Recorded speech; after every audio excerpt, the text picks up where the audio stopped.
Hey everybody, happy Wednesday. Thanks for tuning in to our webinar today. Appreciate folks joining from across the world here. So good morning or good afternoon, I should say, or even good evening for some. So feel free to let us know where you're kind of listening in here, and we'll get started here in just 1 minute with our panel.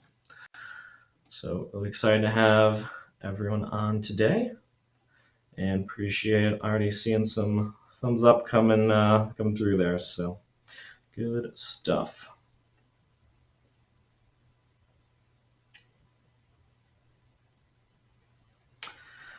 Alrighty. So Hurricane Helene debrief webinar today.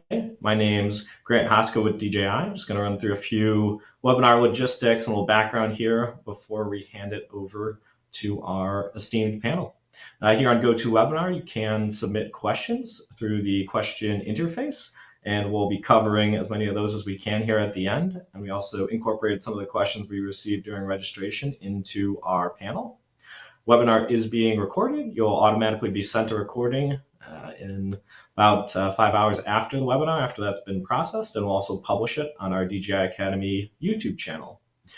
You'll be able to share your feedback at the end through a quick survey, and we'll have some prizes we'll send out to some random participants based on both attentiveness of the webinar and the submission of the survey at the end. So we appreciate everyone joining us today, and feel free to add any other logistical questions here on the question side. So we had a bit of a webinar overview first. We'll hear a deployment debrief from each of our panelists. We'll have a panel discussion on some key questions and topics surrounding disaster response, and then we'll take some audience questions. So obviously the main topic of our webinar today is Hurricane Helene, and you can see Hurricane Helene's path there on the right side images, as well as some statistics there on the left side. Definitely a bit of a unique storm here, where obviously Florida, a common location for hurricane risks, but saw the storm's path navigate up north through the United States here, with impact across Florida, Georgia, North Carolina, and Tennessee as kind of the hardest hit areas here, with both significant damage and unfortunately death toll there as well, with high winds and rainfall across the United States here. And when we look at natural disaster relief, the ability of drones and their ability to respond has certainly grown over the past few years, from folks using the Phantom to now something like the Matrice 30T series. We've seen the role of drones in helping first responders and others, true heroes, as part of some of these natural disasters in their response. So whether that's the initial response, where you're able to quickly launch a drone for information, search and rescue side, to locate people, moving into the disaster relief side, where for the first time, we do have drones that are built for supply delivery, ability to start assessing routes and infrastructure with a quick size up, and then following to assessment and protection after things are starting to calm down a bit from the post-storm there, with mapping and modeling and preventing things,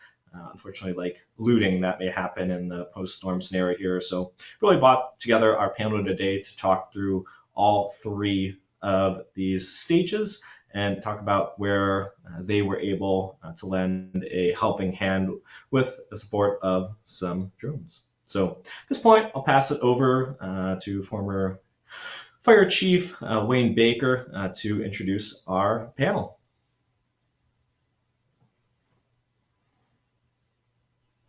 Chief, sorry, you're on mute. One day you'd think I'd do enough of these, I'd learn to get off of mute, but should have worn my shirt that says you're on mute. But thank you again, Grant. We've got a great panel today that really, I don't think any of them are strangers to disaster. And when we're talking hurricanes, myself and Brandon living in Texas, dealing with them in the Houston area quite a bit.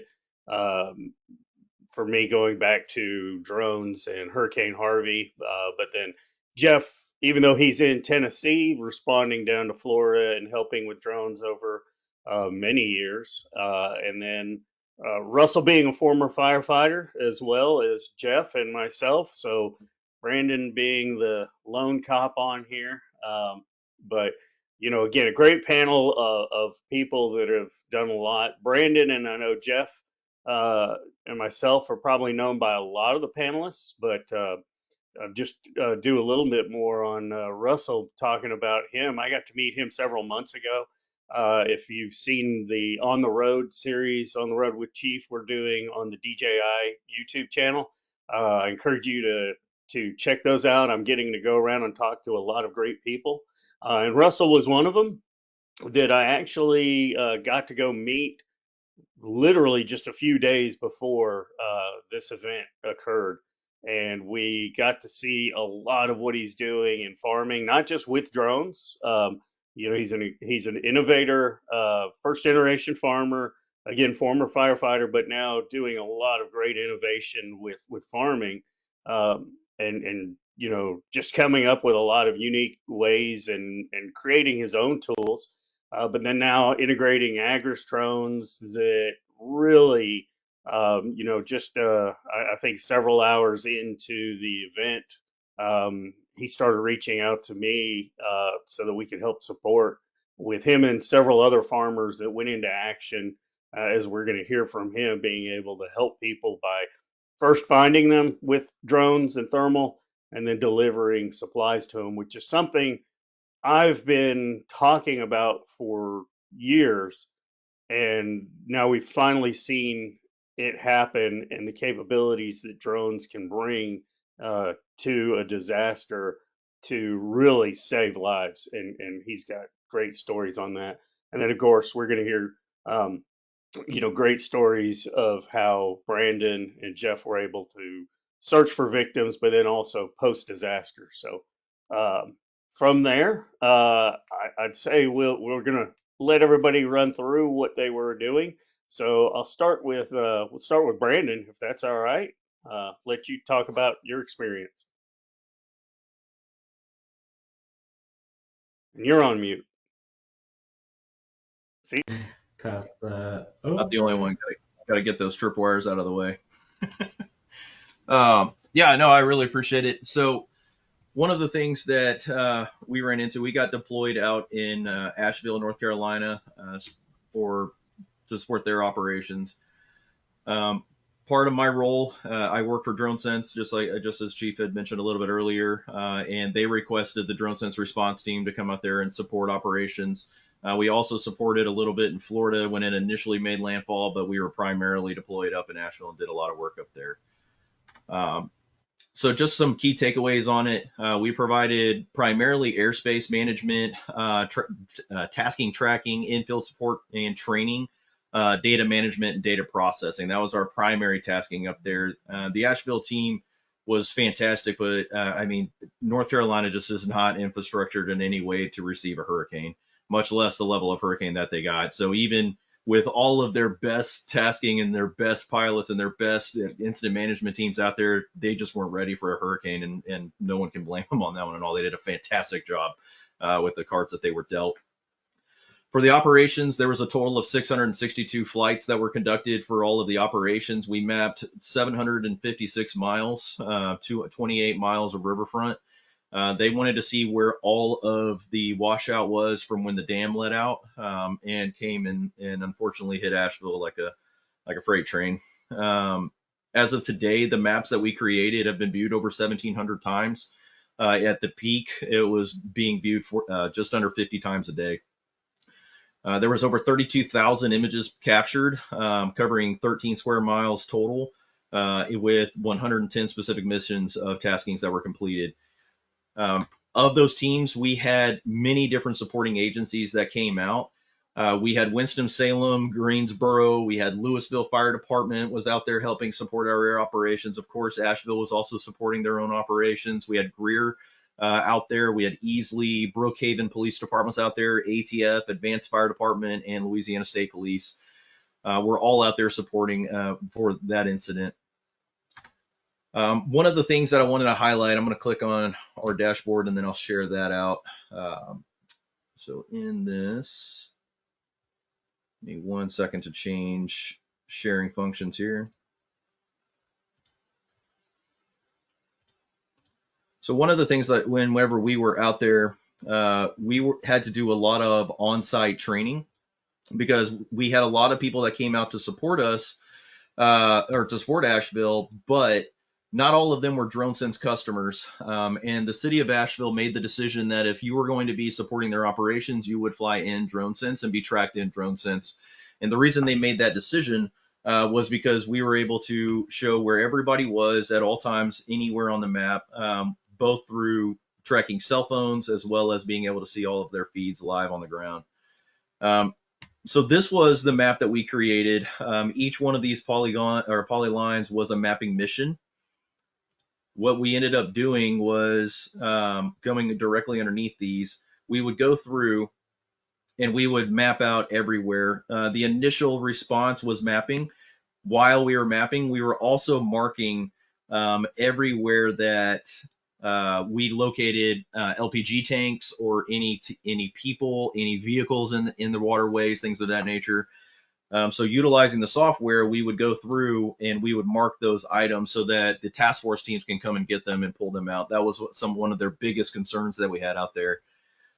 So as you can see here, this was an area that got hit fairly well, pretty hard here. And we just created a slider for that so you can see the before and after. We also overlaid the parcel data associated with those buildings so we know who owned it, what the address points were, and things of that nature so that we can streamline the process with FEMA.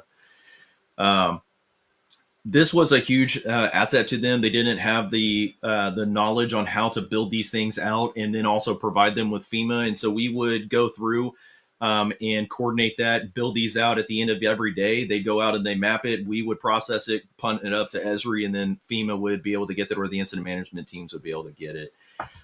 So we mapped out a whole lot of areas. Like I said, all over the city of Asheville proper. We also went up into Barnardsville and did some mapping missions up here. We also did some mapping with the L2 for landslide operations and things of that nature further south. So basically anywhere that they got tasking, we would send a team out each day, and they would go out and prosper and help tackle this disaster response. It was a big undertaking, but like I said, with all the teams that came in, it was a huge win. Go back to a PowerPoint real fast, and then that'll be my portion of it.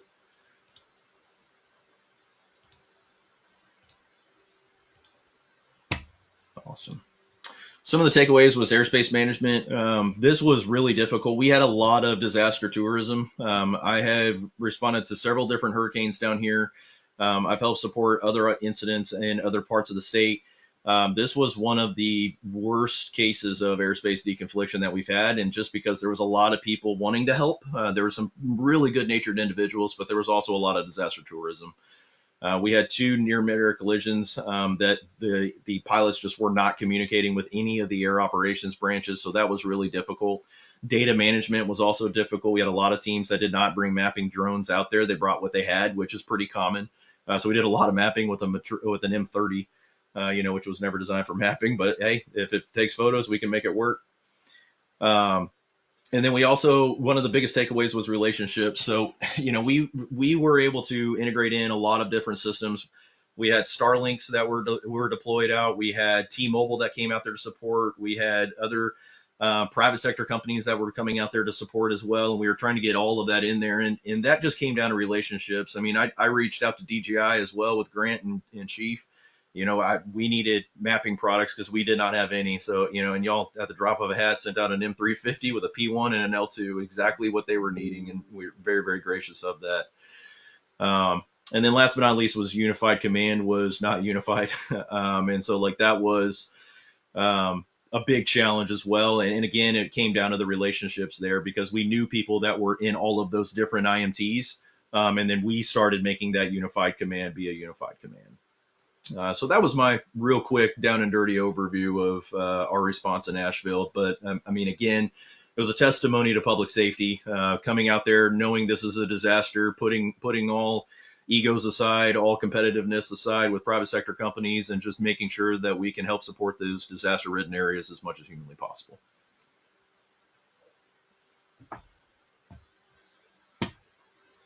Well, great. Thank you. Sorry, my computer's acting up here. So hopefully you can hear me right now. We'll move on to Jeff and let Jeff tell his side of things. There, real quick though, there were two questions that I want to throw at you, Brandon. Yeah. One was, were you flying autonomous or manual flights? And then the other was, were there any GCPs captured as well for accuracy, or was that even needed? So for the first question, all of those were flown autonomously.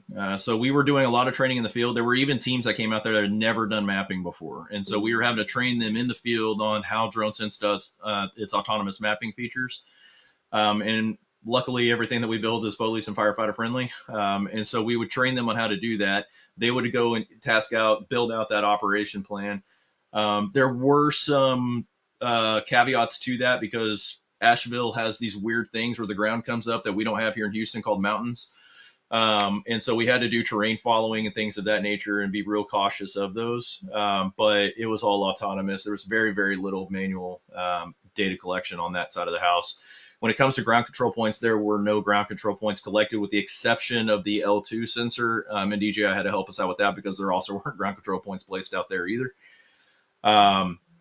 But accuracy just wasn't a concern. We needed to know where the roads were down, what buildings were down. We weren't worried about, doing volumetrics for debris and things of that nature at that point in time.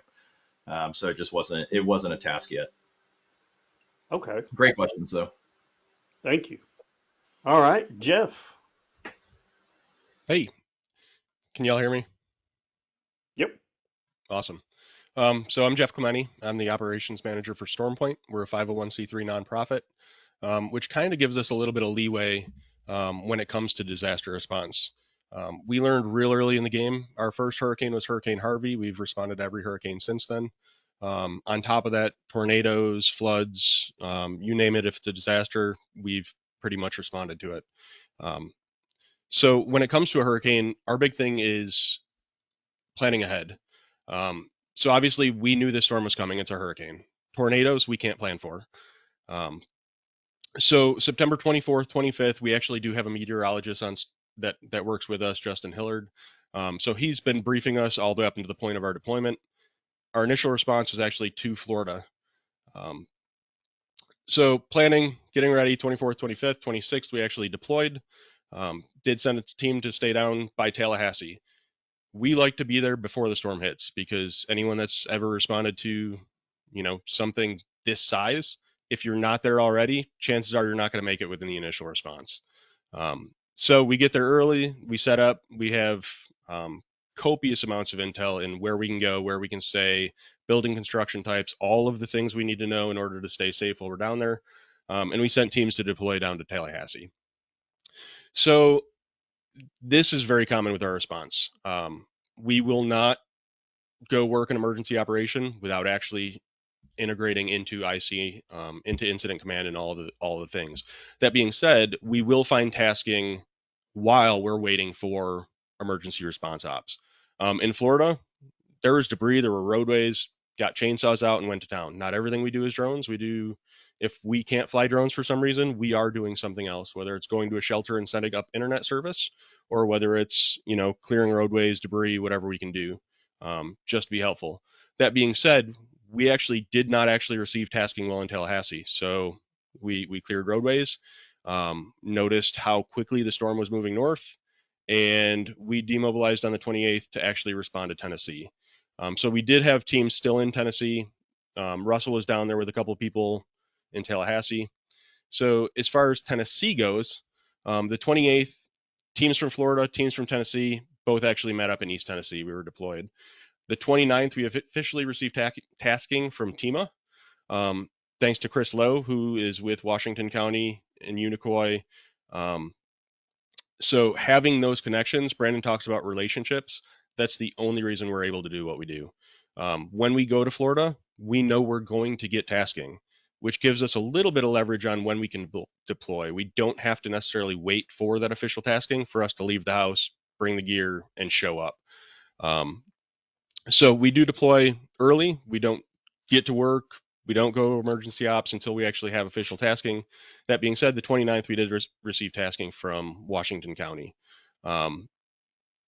So 30th, our primary response. Our primary tasking was SAR. Secondary was mapping. This incident, there were several firsts for us. We have run hundreds and hundreds and hundreds, I'd say even thousands of disasters, along with daily calls that we run with local ops. So as far as our primary tasking, SAR being the primary task, we actually stacked our SAR operations, and I'll get into that in a second. We actually used our mapping operations as part of our SAR. For the first time, we actually used some AI software to help us find targets that were not just given to us from command and from the ground teams. So as far as our equipment goes, we had a whole slew of drones, Air2S, M3E, M3T, Avatas, Minis, basically the whole gambit of DJI. We did have some other stuff that never made it out of the case. But as far as our DJI stuff, we actually put every piece that we had to work. M30T, down and dirty SAR, it's a workhorse. Anyone that's ever used it knows it does what it does, and it does it really well. So we used the M30Ts for our hasty searches, the quick, down, dirty, places that ground pounders could not get to. Anywhere the ground teams could not get, we'd have an M30T there just searching. So debris piles, I have pinpoint targets on there, trying to identify stuff that ground teams just couldn't see. Avatas and Minis, great for clearing structures. Debris piles that you need to get into and don't, if there's a hole, you can send a drone into it. M3T, so not made for mapping, like Brandon said. We have several aircrafts on this list that are not made for mapping. We put them to work. It can take a picture. We used them to map. And I'll talk about what I mentioned earlier as far as stacking our SAR ops. We did map with these drones, and they also went into the AI software for processing. So M3E, it is a workhorse for mapping. You draw a box, you click a button, and it will fly a grid, get you all the data you need to get. And it's I can't say enough about it. But we also did map with the Air2S. Why? Because we had an ungodly amount of destruction and had to get whatever data sets we could to the people that needed them. So additional equipment that we also bring Starlinks. We bring close to 100 FirstNet phones. We're federal partners with FirstNet. So we bring other data stuff, communication stuff that people might not have. The very first thing that we do, and we actually did it on the 29th, when we met up with Chris Lowe in Washington County, we get AirOps and IC set up with a Starlink. If we can't get data to where it needs to go, it does us no good. So we set a Starlink up with them. That way, when we get out in the field, we also set up Starlink. We can get data from where we are to where they are so they can make decisions based on that data. So big issues, access. This was the first road that we tried to get down to go search.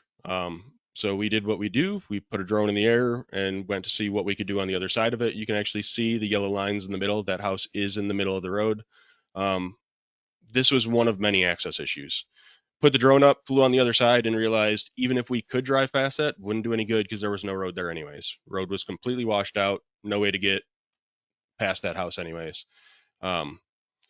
So thanks to Chris Lowe, we did find some success in getting access to different places.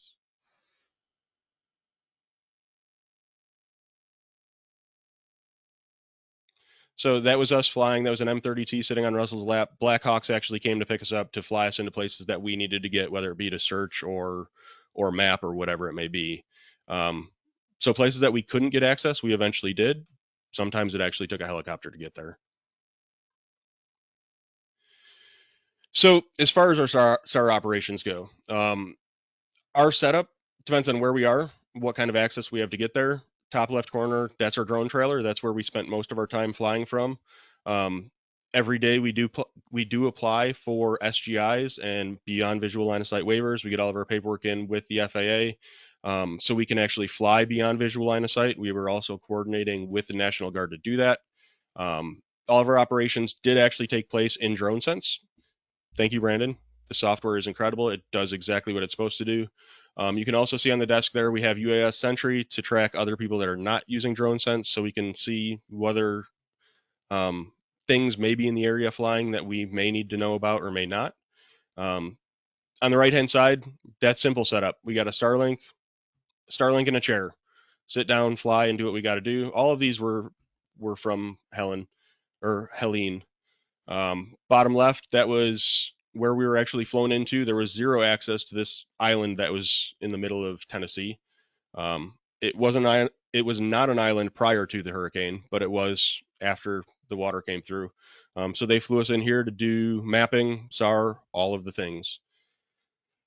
Then we get to that picture on the right. This is what most of it looked like. There were piles of everything. That is a vehicle in the debris pile. We were very fortunate. I say very fortunate. As far as the loss of life, it could have been way higher than what it was. Last I heard, we had 8 fatalities. There are still currently 2 people unaccounted for. Upon our initial response, we were told there were over 108 people that were unaccounted for. And when I say our initial response, that was when they actually had all the data together and could tell us, hey, this is what we think you might be looking for.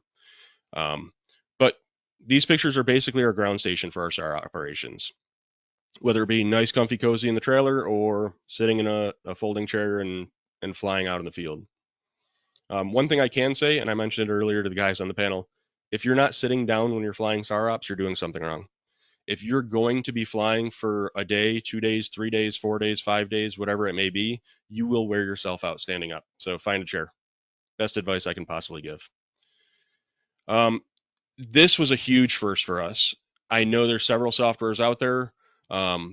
We were very, very, very fortunate to be able to use Eagle Eyes. Some people up north were demoing it, and they were. Let me check my notes here real quick. So yeah, so Matt Quinn, Great Lakes Rescue. Matt was demoing the software. He said, hey, if you want to upload the data sets, we'll actually process them and go through them. They had well over 200 hits. If you see the debris, any of the videos you've seen, it's unreal what AI can actually do now. So we did use Eagle Eye software for that. And I'm going to pull up, y'all can still see my screen. So this is some of what Eagle Eye is capable of. So let's see. I guess I have to change my sharing settings. I thought it was my screen. It's the PowerPoint. Let's see.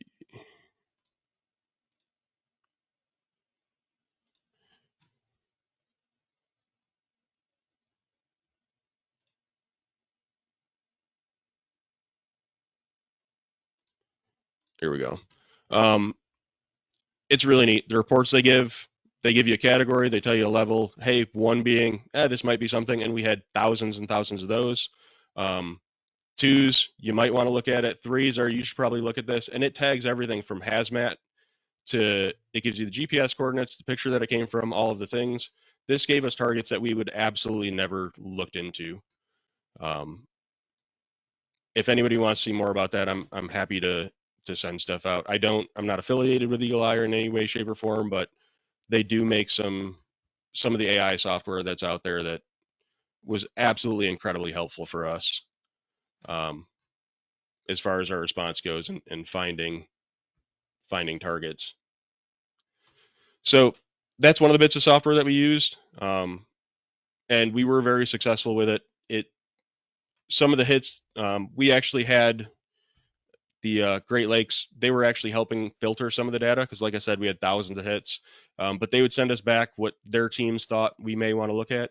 And I mean, it was like a gnome, the face of a gnome buried halfway in the dirt, and the AI software was able to find it. DroneSense, Sartopo, these are basically, Sartopo is what everybody in Tennessee uses as far as search operations go, at least on a fairly wide scale. DroneSense, incredible for mitigating our air operations. As far as the ground teams go, they were all on Sartopo. That top left picture is another first for me. I don't know if y'all can see it very well or not, but that is actually a cheetah. We did find a cheetah while we were searching. Turns out it was stuffed. It was actually, I don't know if it was someone's catch or whatnot, but amazing what you can find when you're searching incredible amounts of debris. So mapping, we did map a ton, 3,000 acres or so. Equipment we used, not necessarily equipment that's designed for mapping. The M3T was a workhorse. It did what it was supposed to do when it was supposed to do it. The M3T, great for SAR. It is okay for mapping. You can get very good data sets from it. Not the same as the M3E, but down and dirty. And the Air 2S, let me tell you, that little aircraft, for what it is, it put out some maps. It did what we asked it to do when we needed it to do it, and it was actually very surprising to see some of the results of the data sets that came out of it. We had to use what we had. So, like I said, all of our data was uploaded. So as we're flying, like I said, stacked approach. We fly what we find SAR teams are going to have a hard time getting to. IC usually talks to us because we do it a lot. They ask us what we think, and we tell them what we think and where we think we should be. So we hit those areas when we don't have specific tasking. As soon as tasking is assigned, like search this area, search that area, we hit that stuff. Meanwhile, mapping at the same time and uploading images. So not only did we have Eagle Eye software, we also had our county GIS. Rutherford County is incredible when it comes to UAS stuff. They map just about everything in Murfreesboro and Rutherford County. So we were actually able to send them the data sets as well. Our local processing, we used Pix4D, React. Thank God for DJI's SDK, because if it wasn't for their ability to integrate with, DroneSense and Pix and all of the other things, our jobs would be a nightmare. So that being said, we processed locally with React. We uploaded everything, and Rutherford County GIS did all of our Esri, Brandon Carr knowledgeable stuff that we just don't have time for when we're actually searching. So we are very fortunate that they were actually able to go through and do all of those things that we didn't necessarily have time for.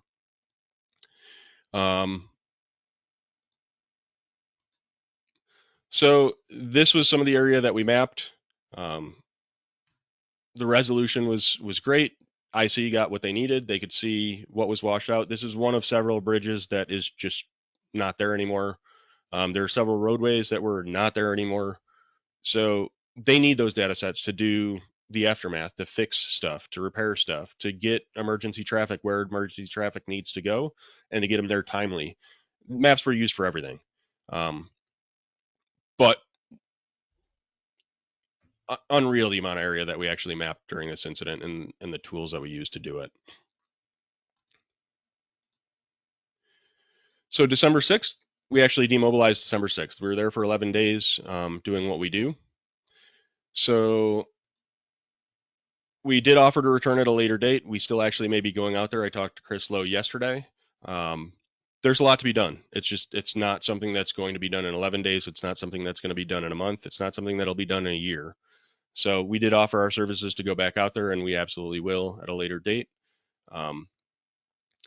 So the amount of people that supported us, unreal. A gentleman named Eric was there with UAS security with Amazon. His assistance and everything else, incredibly helpful. The amount of people that actually put help into, even if they can't be there, it's staggering. I remember a 100-mile tornado that came through and I was in Kentucky. I didn't call Chief. Chief called me and said, hey, what do y'all need? Make your Christmas list and we'll get together what you need and, figure it out, and we'll figure it out. This response was no different.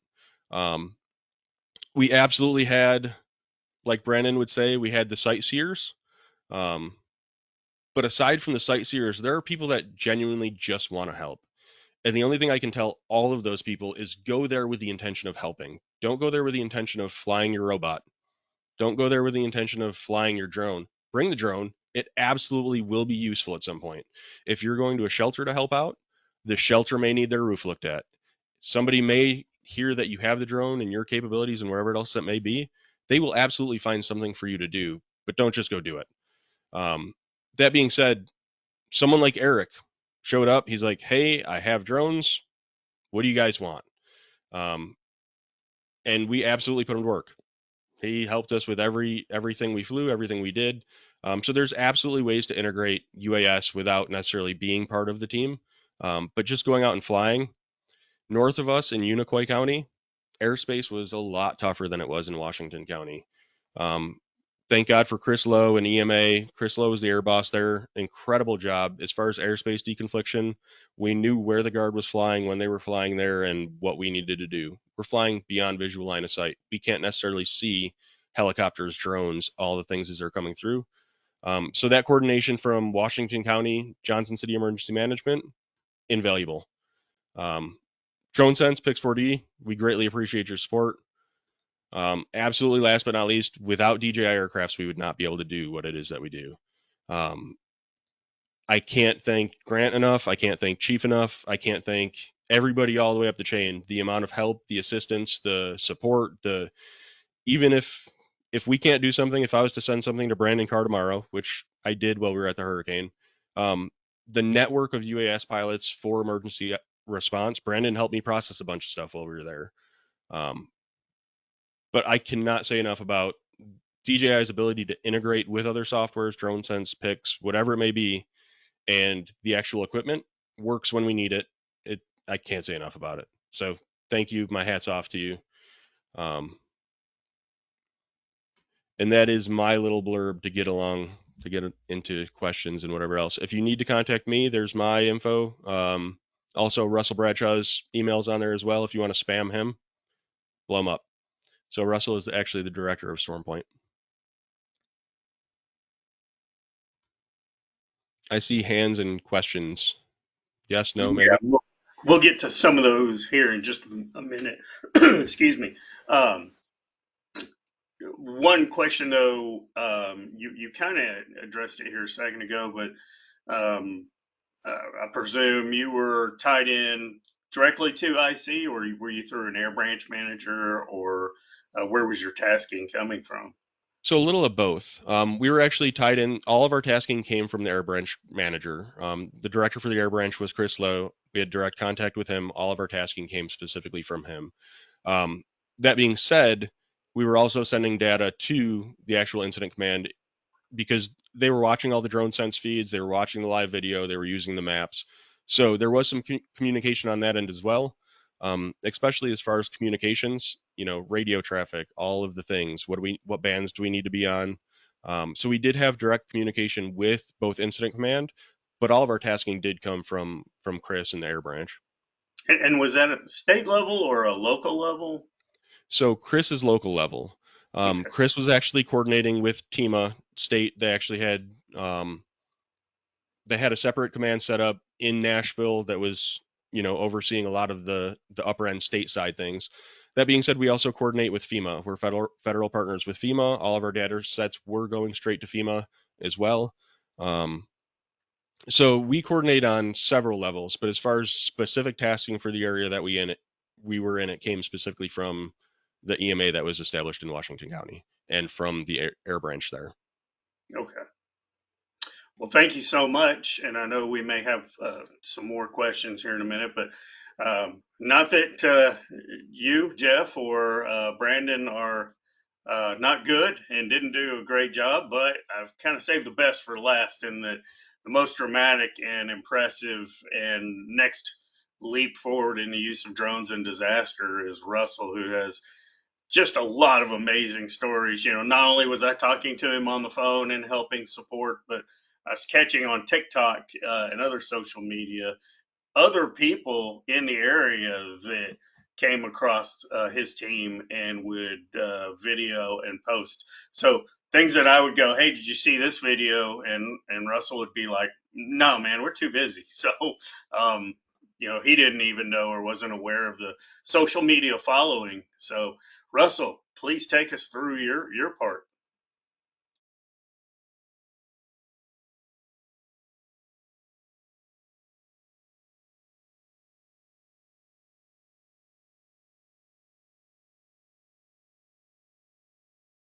You're muted.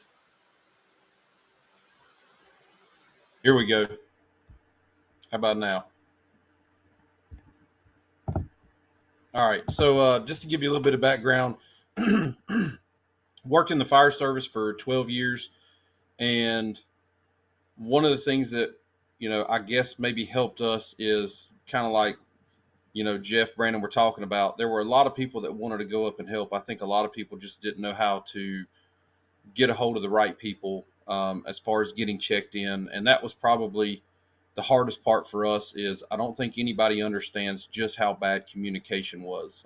There weren't cell phones, didn't work. You didn't have internet. The 800 radio system that our emergency services people use, those weren't working. So it took us probably at least 15 hours of wasted time just trying to get a hold of where we can go, where we can deploy. So I think, Jeff, that may be one thing in the future that if we're going to start doing more emergency responses, that may be something we try to pre-deploy like y'all do and get on site where you need to be. But essentially, this is where we call home. We're based out of Catawba County, so we're at the foothills of the mountains. So we got hit by it, and the one thing I'll say is we had a minor inconvenience compared to what we got to see up on the mountain, even 50, 60 miles away. But kind of where we started at, we went to McDowell County. We ended up operating in a total of 7 counties while we were up there doing search and rescue and doing the deployment of food, water, baby food, medicine.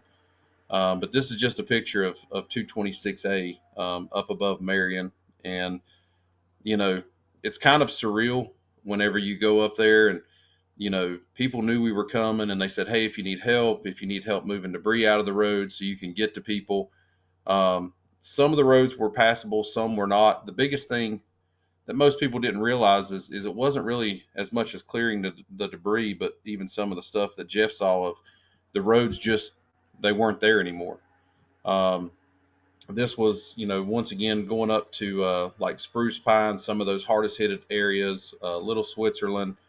The first night we got up there, we got hooked up with the county. We were using Flight Hub, and essentially we could go out and do our thermals and start looking, for really areas of interest, or if we were finding people, we could mark those. Here's Jeff Clack, one of the operators. So essentially we operated as Team Bestway. And so I made a Facebook post, hey, our house is okay, and we're going to go up the mountain, start helping people. And Jeff reached out to me, and Jeff said, hey, if people are trapped and we need to get them, supplies in, he said Bestway has 4 of these Flycart 30s, and they've got their thermals, we've got our drones as well. And he said, we're willing to come help.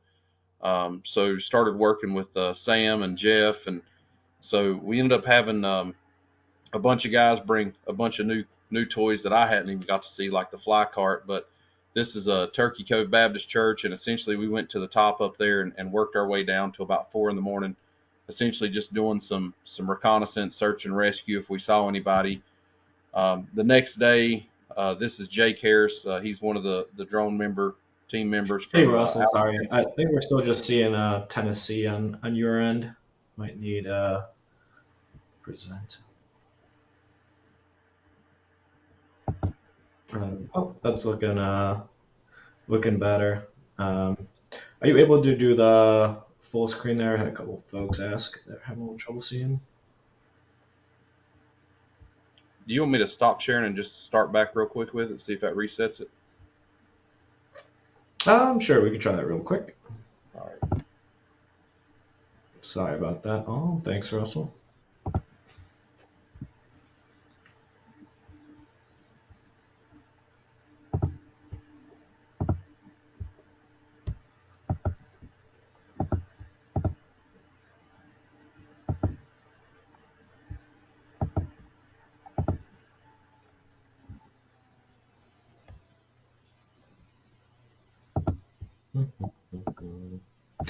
Have this back up shortly. How about now? Seeing a black screen right now. I'm sure if you could try it advancing perhaps. Looks like we're getting some. There we go. Yeah, very nice. And appreciate it for flagging that, folks. We had practiced it before the webinar, but looks like we had some screen sharing things change. So yeah, I've seen a couple of people standing on the road now. Thanks, Okay. Russell. So this essentially was the next morning. So I'll back up one slide. So we went up here the first night. We were up there till about 4 in the morning, and we were looking for were people outside, vehicles with engines that had somebody had been running, anything to direct us if somebody was at a certain location, just to start building out a plan, because I don't think a lot of people understand what this terrain is. You send a USAR team up on this mountain and these slopes, it's going to be a slow crawl, essentially, with us being able to locate people with drones and build that out on Flight Hub. The next morning, they got roughly 100 people off that mountainside from what we flagged the night before. So that was kind of I guess, the morale boost, and really got everybody. I mean, we worked some pretty long hours. You get that adrenaline kick where you want to help as many people as possible. So going from this night to the very next morning, as they're getting people off the mountain, we're starting to grid out new areas. This was actually up at the Alpine Inn. If you haven't seen that on the news, you can Google that. Essentially, this hotel slid off the side of the mountain, and it was like a 2,800-foot drop off. So we're working that area, searching vehicles, debris piles, and essentially trying to figure out where we can start, dropping into. And this would have been one of the first places that we got to, was up at the top of 221. And so up here on 221, that's another thing that I think people don't really understand, is that river used to be about 10, 15 feet wide. Now it's almost 100. The amount of land loss and just infrastructure loss is mind blowing. That a bridge is gone, road's gone. Now it's wider, they can't get to people. And so we started essentially trying to figure out where we needed to go to and move up to start doing drone deliveries. That day was the first day that we actually started flying. Cool story. And Wayne said that he was there to help. Jeff, Brandon, I don't know maybe how much y'all called Wayne, but it seemed like I called him a lot about 2 o'clock in the morning. And I appreciate it. Usually it's for emotional support. Yeah. I'm glad he answered, because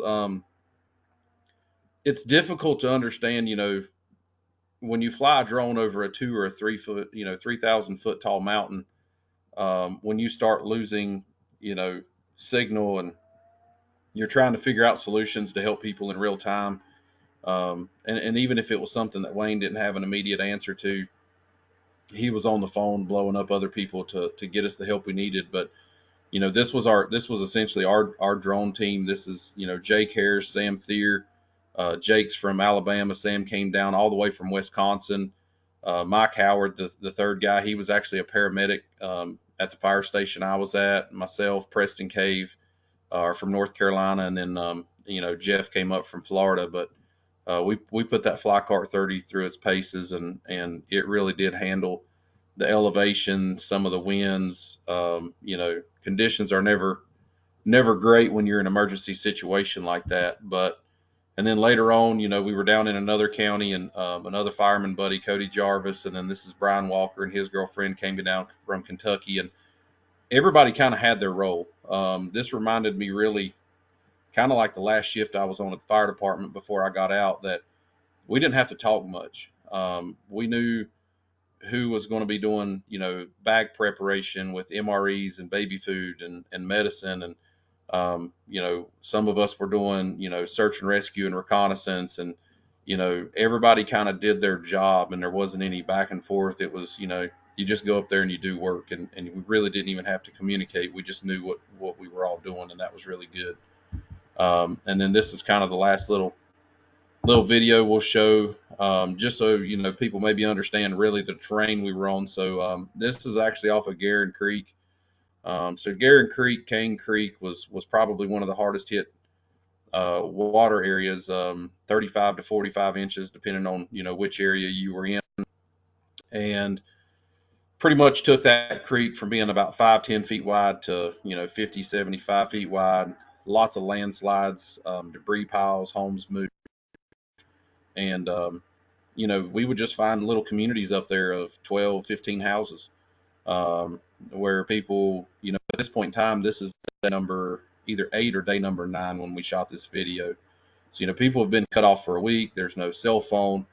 We didn't even have, capabilities with Starlinks until Sean Hendricks, one of, Mr. Beast's production manager, he found us up on the side of a mountain and brought us some Starlinks, which we will have our own from now on.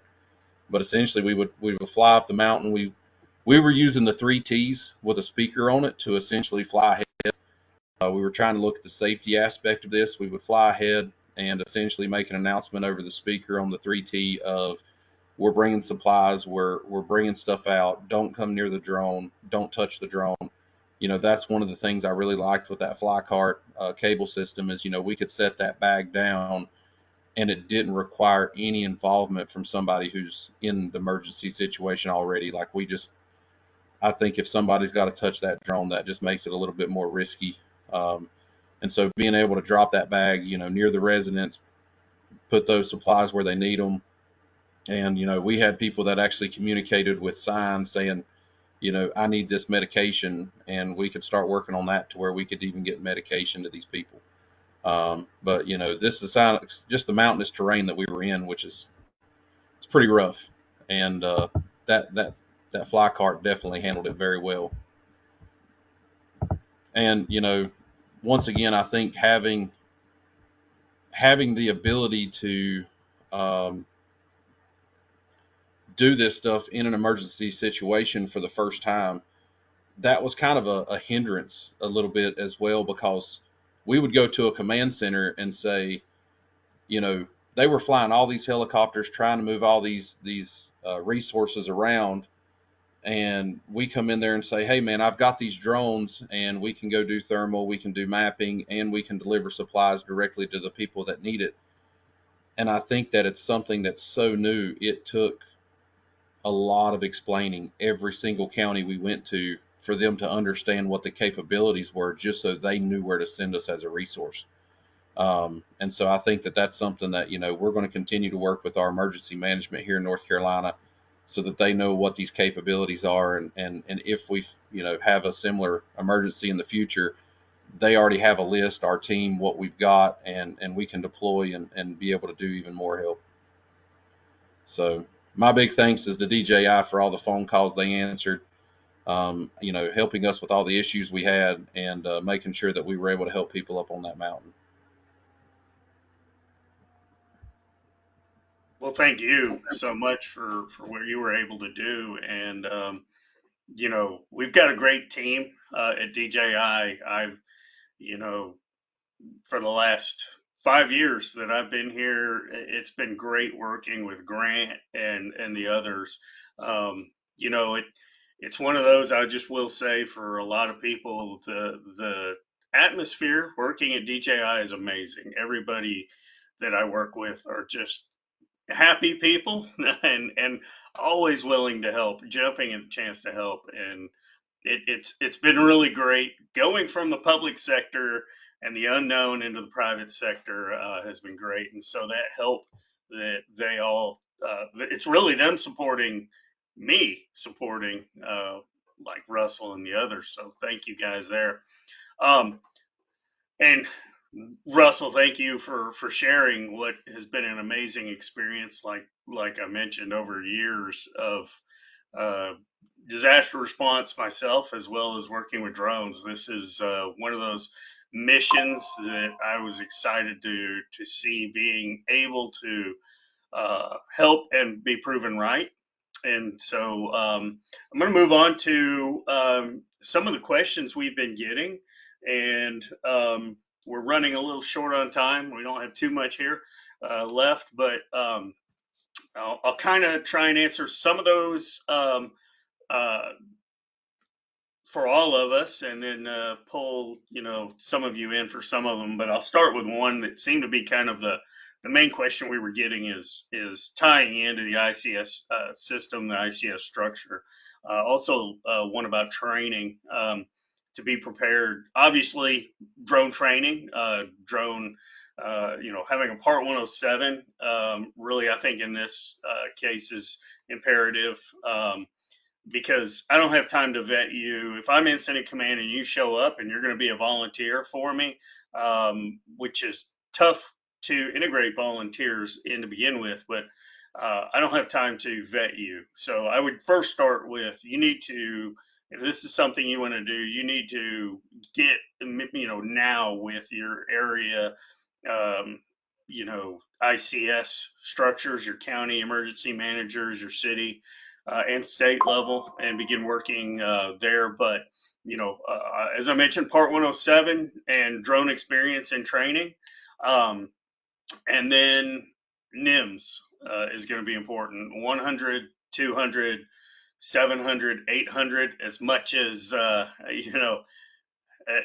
as a beating as NIMS is, especially if it wouldn't hurt to have 300 and 400, and those literally that week of class each will take years of life off of you. I know, and then if you really want to hurt yourself, you can take more advanced classes in NIMS, but at least have the 1278. That's what actually every police officer and firefighter in the country is required to have if their agency wants to get grants and grant funding. So, there are other classes out there, mapping classes and search and rescue classes for drone specifics that, you can reach out to a lot of us that we can point to people like Brandon that may know somebody that does some of those.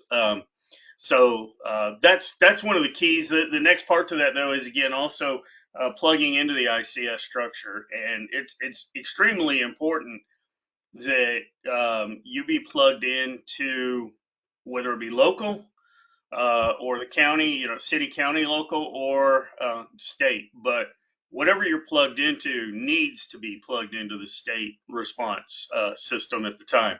So that structure needs to not only be local, not out there freelancing, just doing, what you want. Russell was plugged in to the local, getting tasking from the local for sure. But why they need to be plugged into the state, we saw this during Hurricane Harvey, where I was a fire chief at the time with our team from North Texas. We were communicating actually with Coit Kessler, who's now at DroneSense, but at the time was Austin Fire. And he was actually the UAS manager for the state at the time for the operations for Hurricane Harvey. And what was great, because he was there sitting in the state EOC next to the military forces, air ops, and they were working directly for the state air branch managers. So why that is important is there is so much traffic, air traffic in that area that is going to be crewed and uncrewed, that we need the deconfliction, and it's going to probably be one where only state assets, whether they be a drone or a Black Hawk, are going to be in the air. And so that coordination helps deconflict the airspace. So that's why it's important that it all be plugged in there as a resource. And Jeff, their nonprofit that responds to those resource requests from state or local. Brandon was there as a point-to-point resource request, if I remember right, by Asheville. So they were plugged in. Russell and his team, were able to notify the local that, hey, we're available, here's what we have. And then they were plugged in and able to be utilized that way. And a lot of that, comes from all four of our background in public safety. So we knew how or they knew how they needed to be plugged in. So hopefully that's answering some of those questions. And it should help also answer the coordination on airspace, utilizing the various apps, kind of like Jeff mentioned they were using, as well as Brandon through DroneSense, and then others.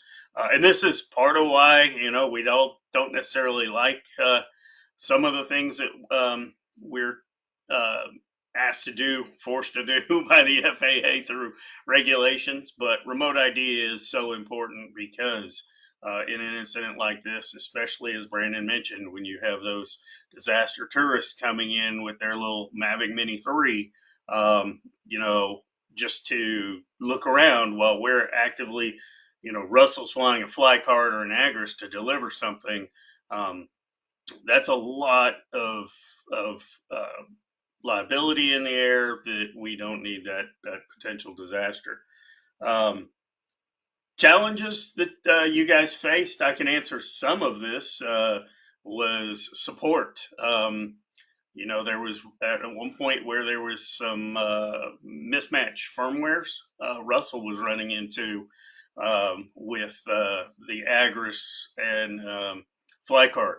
So that support was something that was very challenging for us to get work throughs. So it's one of those. When I teach, I mention don't do an update in the field. So keep that in mind. This is a time when, unless it's a forced update or a critical update you've been told to do, I wouldn't do a normal update in the field just because there's a lot that goes with it. Things may be changed in the UI, or you don't have time to be testing and seeing if there's an issue with the update. So keep that in mind. Um, Jeff mentioned, and Russell also mentioned Starlink. Man, that has become a huge thing lately. In fact, there were public safety agencies that their radio communications weren't functioning, and so they were having to plug their comms back at their dispatch center, their comm center, plug that into Starlink, and or they would have Starlinks up on their dash. I saw, and that's how they were, utilizing their radio network through that. So that's very important. But also, again, with the amount of data that mapping takes, and if you're using any cloud software for rendering, um, or even streaming back to state or local EOCs, video links, that's a lot of data that you're using. So you're going to need something like a Starlink. Um, Power was the other. Charging generators are important, but I'll give a shameless plug to the DJI's Power 1000. Because I was actually utilizing it over the last couple of days doing some teaching to my local county fire department, and it was phenomenal. Especially now we have the 2000, the battery add-on that goes with it, and the ability to utilize solar power on it. So, having some kind of battery backup system or battery powering system, because not always will uh, your inverter on your vehicle do the job. So keep that in mind. Um, so those were some of the challenges. Access we saw. Uh, it's interesting, scary, and tragic to see a house in the middle of the roadway blocking access for public safety to get through. But that's the great thing about us being drone teams is we're able to put a drone up and start finding access. This was something I had during Hurricane Harvey. We had flooded roadways that we were utilizing the drones to find alternate routes around. So kind of we have that benefit just by the nature of our teams. So um, I will ask this real quick of Jeff and Russell, because you were actually in the field. What was some of the must-have equipment that you needed that you didn't have looking back? You think I should have had or would like to have next time, or something you did have that was just a game changer? Dude wipes. Yeah, um, everybody that responds in a disaster knows those are imperative. I think, Thankfully, I had those. yeah. You want to go Um, first, Jeff? as far as must-haves, we use all of our UAS equipment the same.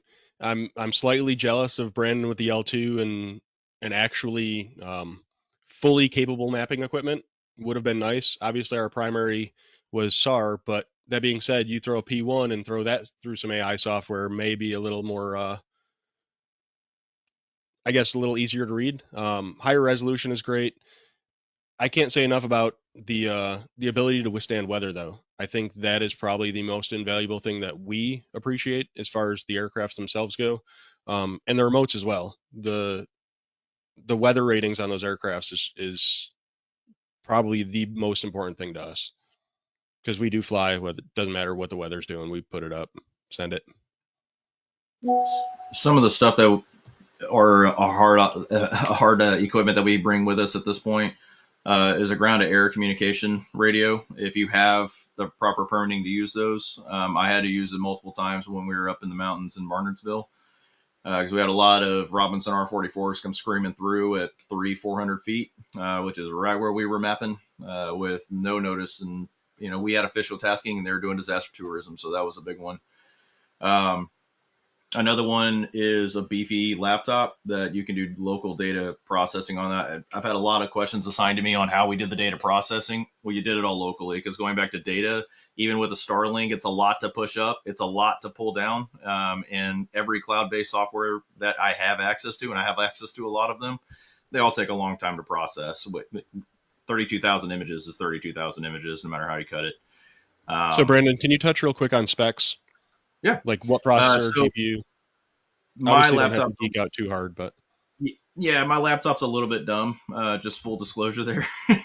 But my laptop that I brought out there with me, I have a 4090 graphics card on in my laptop. I have a Ryzen 9 7946 AMD processor, 64 gigabytes of,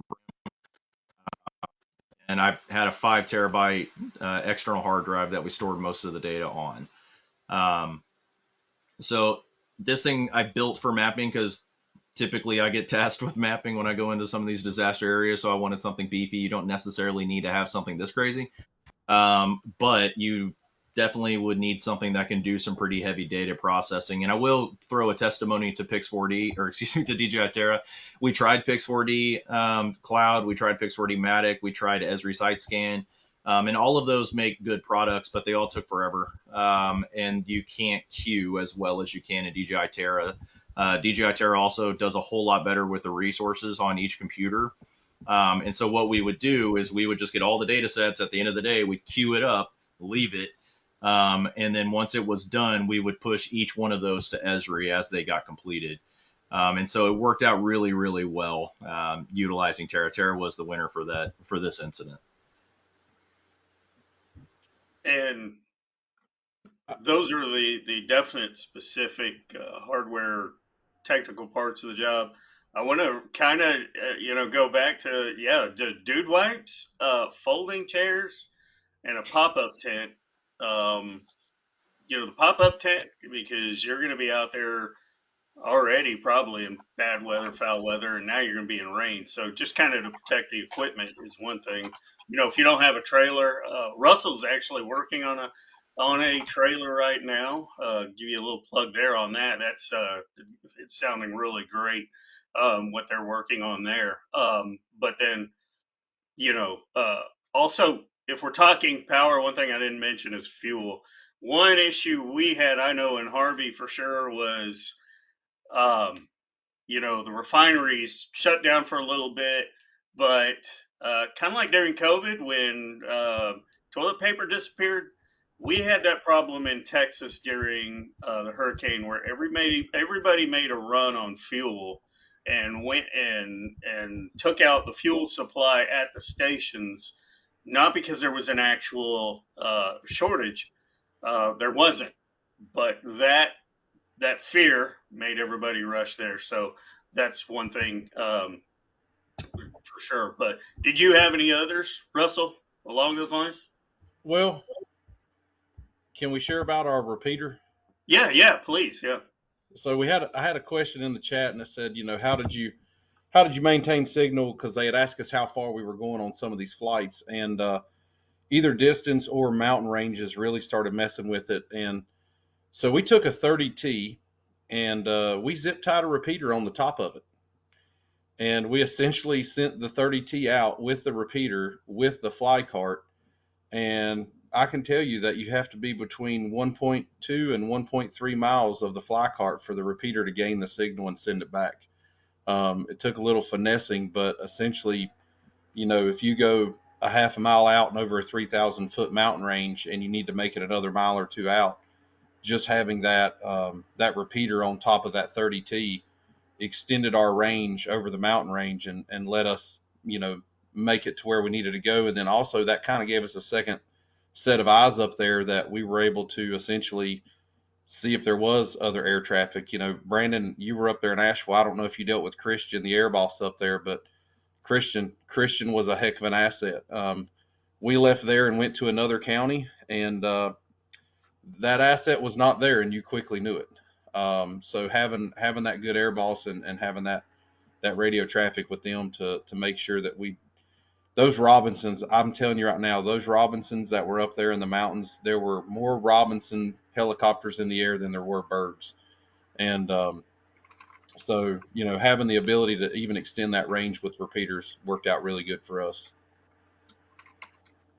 That was definitely one thing that, again, you mentioned during the response to me that I was like, that's a great idea, and you know, I've even seen that done with a few other things as well. So definitely another tool for the toolkit.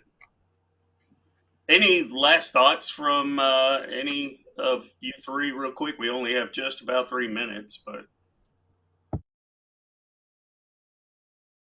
Just one, I again want to extend our heartfelt appreciation towards DJI and supporting us on the drop of a hat. I mean, y'all are always y'all have the first responder mindset, which is something that I absolutely love about DJI.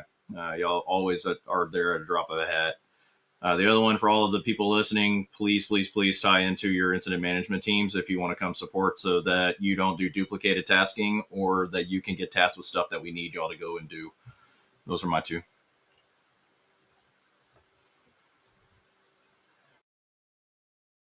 well, thank you everyone for being on the panel, and everyone for joining. To view. And I just mentioned I put real quick the YouTube link to the DJI main channel. That again, another shameless plug for me, but really for Russell. If you, it's a lot of videos. If you scroll down through, you'll find a lot of the On the Road with Chief series we've been doing. That includes my interview with Russell and about how he's using drones for farming.